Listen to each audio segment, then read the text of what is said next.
And now we return where Kirby is preparing his special dish. No, wait, you're not supposed to put other people in it.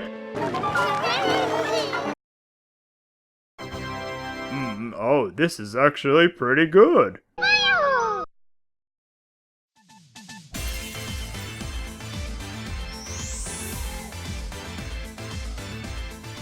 Now that's comedy.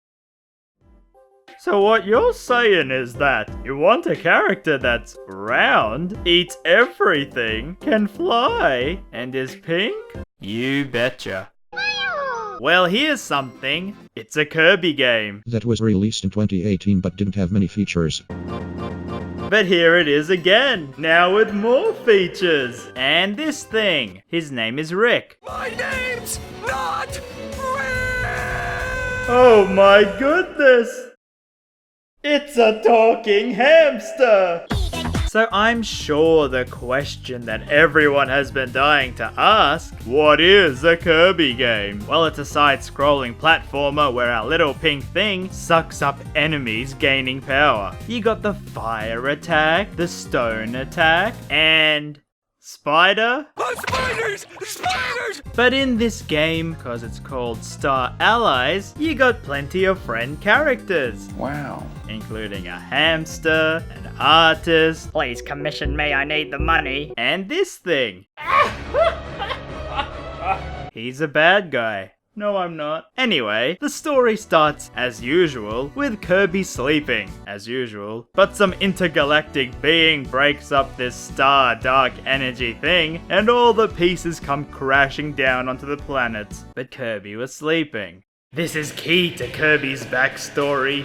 He then wakes up and realizes that all of his food is missing, because all he ever does is eat and sleep. And thus he sets out on the journey to find out who is stealing the food. So you got the world map, which is the same as the previous games, but with a little more oomph. By which I mean you can run off the beaten path. I'm breaking the game and no one can stop me! How unprecedented! And then we got the tutorial. Man, this game sure is hard. What? So you start the level and see that Kirby can use his heart to throw onto enemies, which then hearts the enemy, giving them hearts for eyes. Sure hope there isn't any darkness in these games. The darkness. This is how you get allies, if you don't want the ability on Kirby like in the older games. The CPU controls them unless you have more people playing, which is the case here. Thank you, Nintendo. If it's not fun, why bother?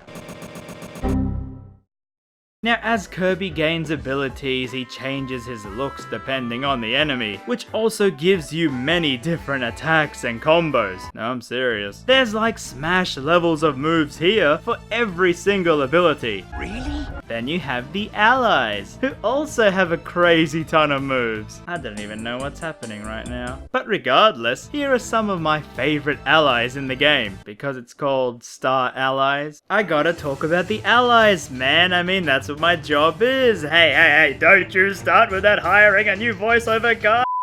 Are you kidding me? So first up is Meta Knight. Oh wait, I'm sorry. He's terrible. Because he is his edgier brother, Meta Knight. Yes, I know, I'm in a video game. He's like Meta Knight. But so much better. Although I will say, I'm glad they made the characters feel like how they do in Super Smash Bros. Because that sure didn't happen with King D. I guess in a platforming game, this heavier character is very slow and doesn't have much range, so I never really enjoyed using him that much. But he is a character I really liked, Tarzan. Yes, I know his name is this, but I'm calling him Tarzan because it's easier like this, okay? He's a pretty cool dude who watches way too much anime. Man, what's with the explosions and destruction in this game? You wait your turn, you little monster. Monster? Next we have Maggle, who has really good movement and such, nothing else to say. Because next we got, it's the hamster, who also has an owl when flying and a fish when swimming. Why is he so adorable? So cute! It's so fluffy. No kidding. Next is Adeline Madeline,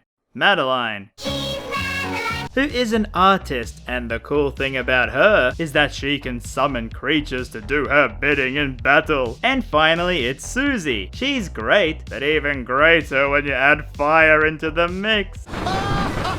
That's one thing about this game that was really fun. If you hold up, all of the characters hold their weapons up and elementals will attack it to then convert the weapon to electric or fire and so on. This then helps later on with the puzzle mechanics. Yes, this game has puzzles. Really? Well, not really, since it often tells you the combinations you need to do to solve them, kinda defeating the whole puzzle thing. Oh. But it still was cool seeing how the elements changed up the base attacks, which you can definitely see here with Marks. So, like, he's my favorite in the entire game.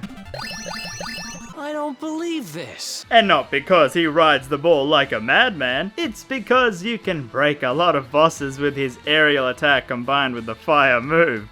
No, Marks, we spoke about this, no fire on set. Well, That was weird. anyway, all the characters are so fun, with some clearly better than the others, and to get these special allies, each world has this room where only once after beating a level, you can summon them. And yes, I do recommend doing this. Just get a team with Kirby, 2 allies, and a fire dude to make your attacks even stronger. This energy's incredible. Oh yeah, the levels. Well, each world's theme is sort of similar, so this world we're in is mostly grass field levels with some slight variations and unique themes to a place. Like you can run from left to right, and then run from left to right, but slightly up, and a water level. Yeah, I should be dead right now. Now after a few levels, you reach King DDDDDD, who had some of that magic crystal stuff, which turns him into a JoJo character. A what now? After defeating him, we beat the game.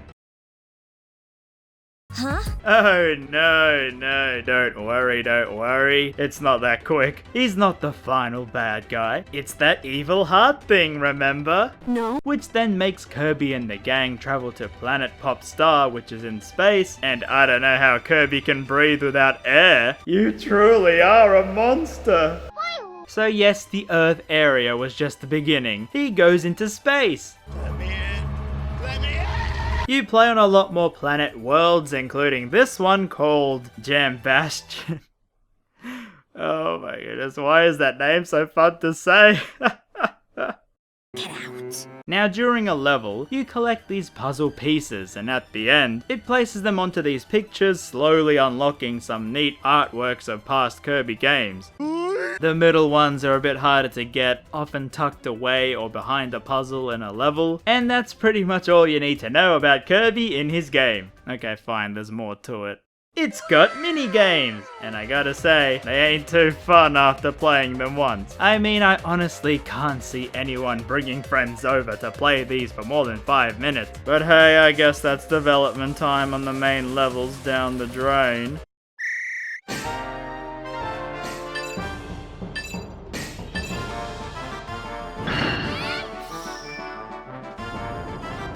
Amazing.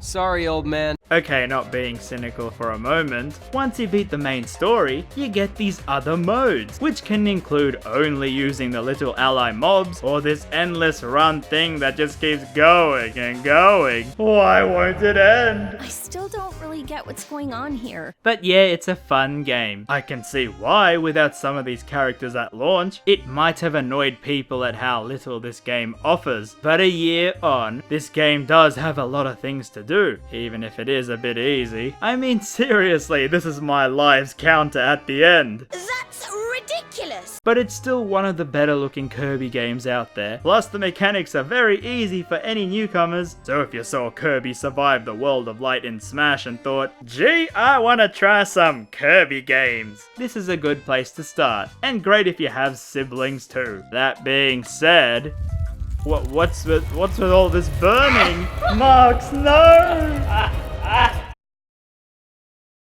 Trojan, RamZaes, Magnum, Sheik.